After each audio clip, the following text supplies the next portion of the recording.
li xua mangai na ro pui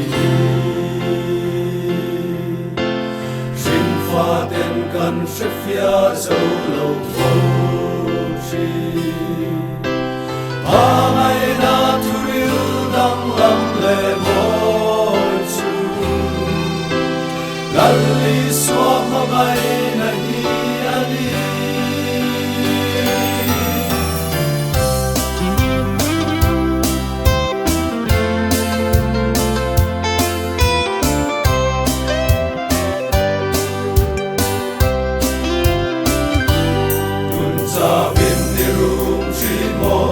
cây đông in đi trap chuyên mô lalli xua mangai na chua na ma che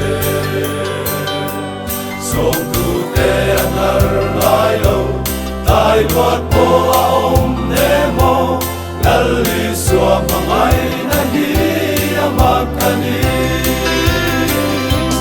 lalli xua hi o moi tere Masela,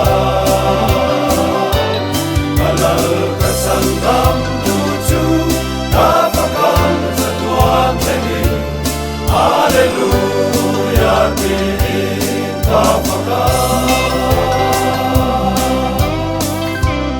Orsom na kato zangle, zaklova kaom lai pon, lalli sua mangai na chu atoke.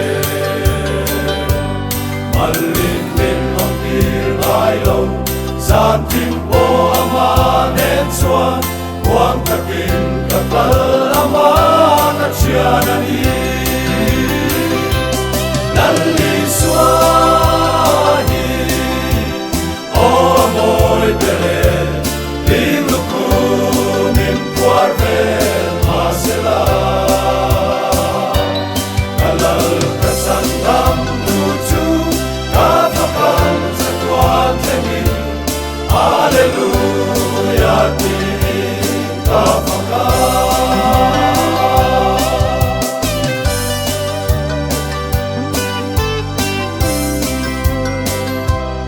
Endang re kangai tolo, i mangai na kutsau hi, o Isu kata na to kovela. Vanun moi ka ten tehin, ei hi ka tuan hatu, lalli sua mangai na hi an lubere. Lalli sua hi, o moi tere, lim luku min puar vel masela.